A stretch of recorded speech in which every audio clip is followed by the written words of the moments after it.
Mereka memposisikan dirinya seolah-olah selalu sebagai victim, ya kan?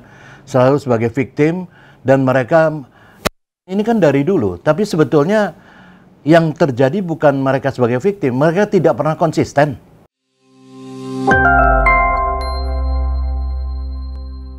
Begini, kalau tes semacam ini ya, itu dilakukan kan sebetulnya kepada semua orang, ada pertanyaan-pertanyaan yang standar, yang sama.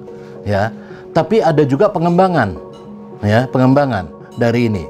Jadi sekarang beginilah, mereka kan ini bekas penyelidik rata-rata, sebagian penyelidik. Mereka juga kalau periksa orang tersangka korupsi atau saksi korupsi juga ada pengembangan. Jadi misalnya Anda ditanya begitu ya, untuk tentang bukan soal bahwa dia wawasan kebangsaan sudah pernah mengajar dan sebagainya, tetapi misalnya ditanya tentang katakanlah ada pertanyaan tentang bagaimana pandangan Anda tentang ormas-ormas radikal, ya. Nah dari situ jawabannya akan ada jawaban. Dari jawaban itu, kalau ada indikasi tertentu yang dipikir pewawancaranya, itu akan dikembangkan pertanyaan itu. Jadi mungkin saja orang tidak lulus karena suatu pertanyaan yang dikembangkan. Tapi saya ingatkan kembali, jangan kemudian, tapi ini dipolitisasi seolah-olah semua orang pertanyaannya sama. Tidak begitu, ada yang standar yang sama, tapi ada pengembangan dari pertanyaan-pertanyaan itu yang kemudian untuk menilik atau menjelajah lebih jauh tentang sikap atau pendirian atau ini orang yang sesuai dengan kriteria daripada si tes ini sendiri, yang diharapkan dari tes ini. Jadi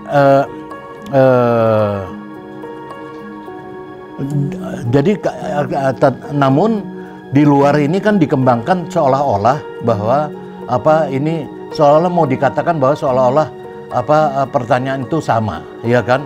Ada soal kunut, ada soal apa dan sebagainya. Saya kira itu pengembangan dari pertanyaan standar yang ada gitu, dan sah-sah saja.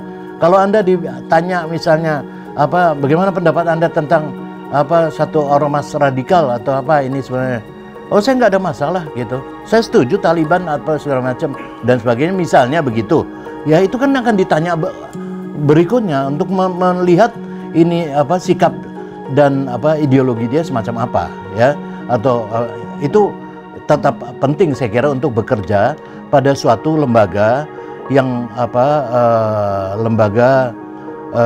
yang premium semacam KPK ini ya. Dibutuhkan tentu syarat-syarat yang lebih ya di dalam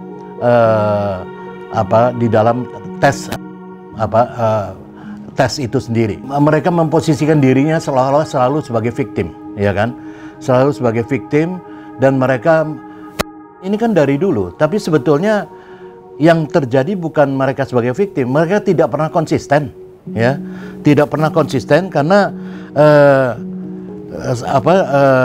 selalu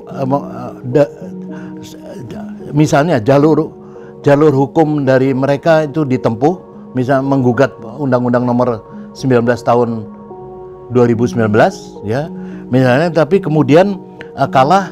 Nah udah kalah itu kan artinya ada perintah undang-undang untuk ikut tes ASN.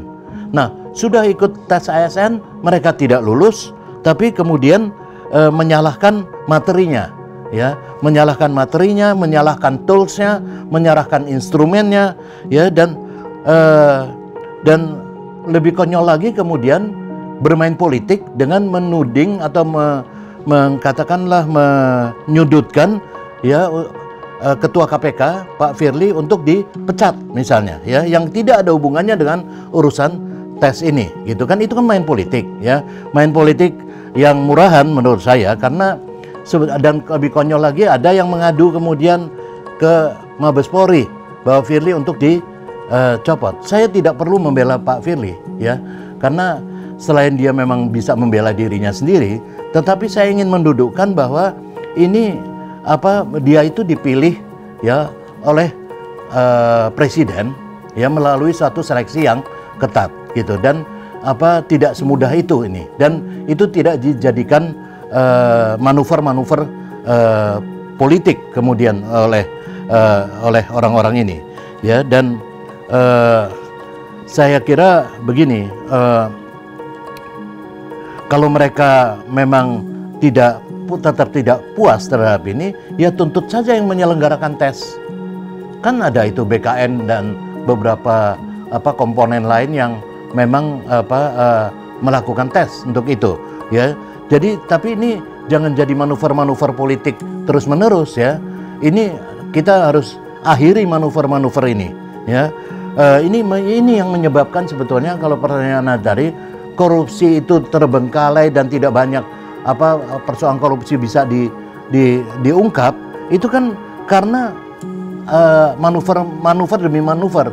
Tugas kita semua ini menghentikan ini dan udahlah di stop, ya. Kita nggak perlu lagi melayani manuver-manuver semacam ini. Memang kerja kita melayani manuver-manuver ini, ya, bukan kerja kita ini untuk, dan kalau kita layani ini untuk nafsu mereka saja.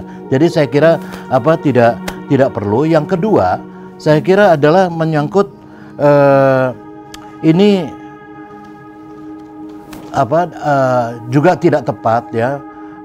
Selama ini seolah-olah kalau tidak ada mereka, gitu kan, tidak ada beberapa orang di sana ini, KPK ini jebol atau anjlok, ya.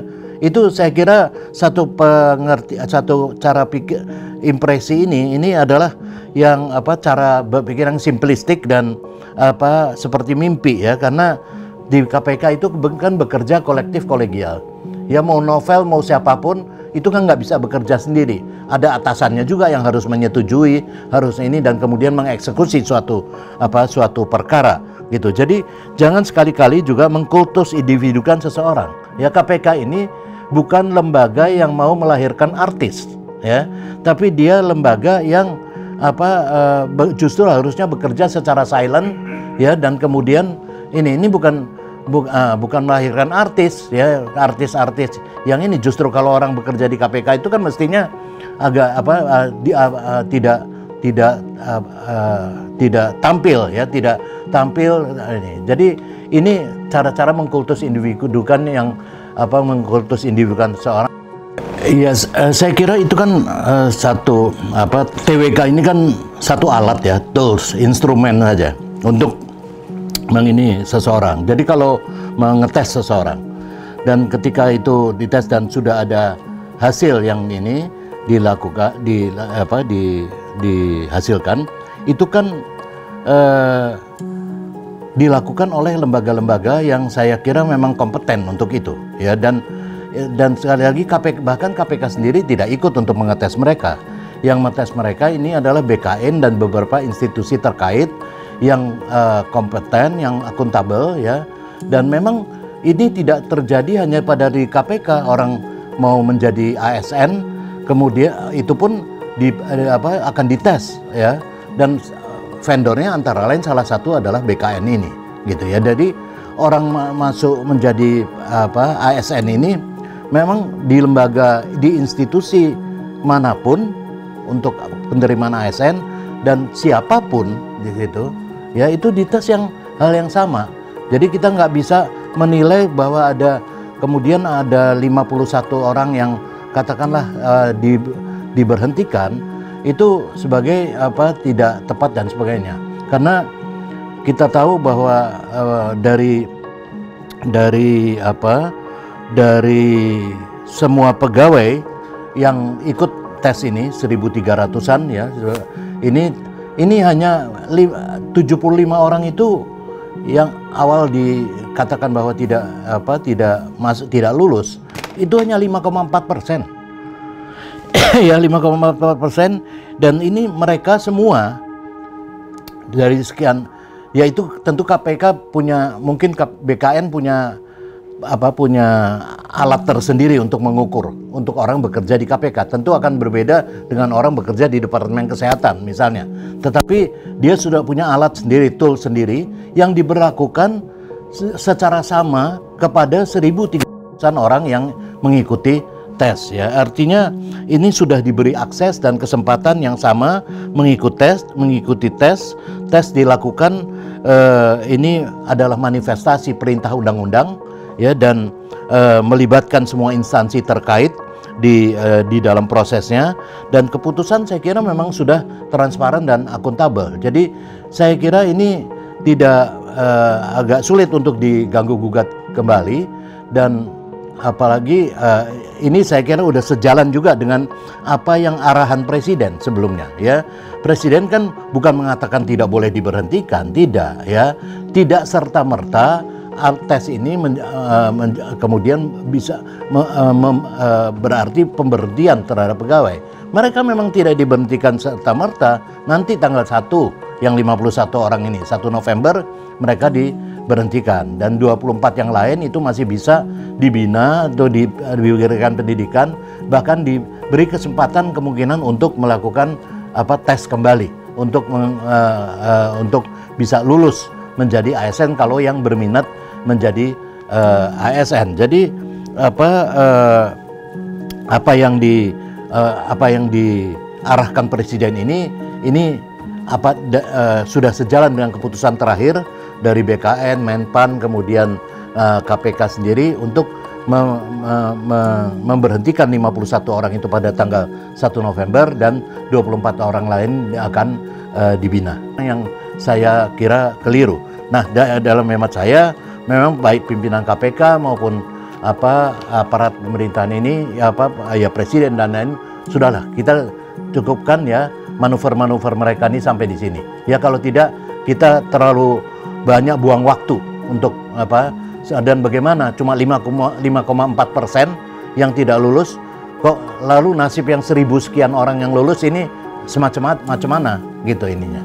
Ya kalau mereka tetap melakukan demonstrasi atau apa semacam itu hak mereka lah, ya kan. Tetapi kalau kemudian kita menanggapi mereka dengan pernyataan-pernyataan kebohongan mereka, ini kita tanggapi sebagai ini nggak ada selesainya, ya kan. Karena sekali lagi saya ingin katakan ini kan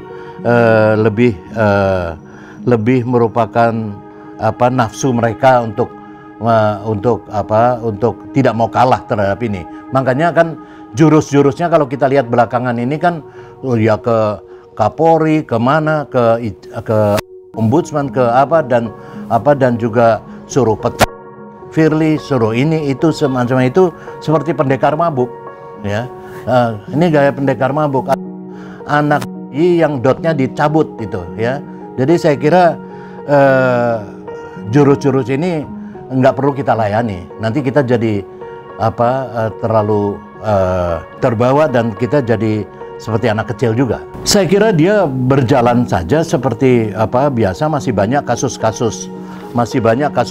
besar yang belum terselesaikan, ya, yang seperti kasusnya RJ Lino atau kasusnya yang sudah sekian lama jadi tersangka tapi tidak jelas nasibnya. Itu kan juga menyangkut hak asasi orang, ya, atau Senturi atau EKTP dan lain-lain. Itu kan banyak kasus yang mesti ini. Yang penting dan saya kira dengan waktu itu terbuktikan bahwa, dan sebenarnya nggak perlu dibuktikan juga, tapi pasti ada pejabat-pejabat negara yang akan terkena di dalam kasus-kasus yang ditangani oleh KPK, dan itu ada atau tidak ada novel. Jadi jangan novel CS, jadi jangan mengkultus individukan seseorang, ya. Lembaga sebesar ini, lembaga KPK sebesar semulia ini, saya kira jangan sampai lagi-lagi disandera oleh sekelompok kecil orang, ya. Kalau selama ini pesan saya ke depan, ya. Ya saya kira selama ini berjalan pada koridor, cuma penanganan korupsi menjadi lebih lambat atau terhambat ini karena kemudian KPK sendiri harus melayani orang-orang sekelompok kecil orang ini. Ya itu kan udah diselesaikan, ini kan udah ada perintah undang-undang dan kemudian udah dilakukan mekanisme. Dan kalau mereka konsisten kan mereka udah kalah secara hukum, ya sudah, bukan berarti kemudian terus-terusan dan main politik terus gitu, ya. Kalau mau main politik masuk jadi anggota DPR atau apa, ya kan? Itu harusnya begitu. Ya. Menurut saya ya harus kerjanya senyap, tapi bukan senyap terus. Nanti dipikir nggak ada kerja. Cuma begitu suatu kasus dilakukan penyelidikan dan sebagainya tuntas, kemudian nanti kan ada urusannya komisioner untuk mengumumkan bahwa kasus ini ditangani dan sudah ada tersangkanya dan sebagainya.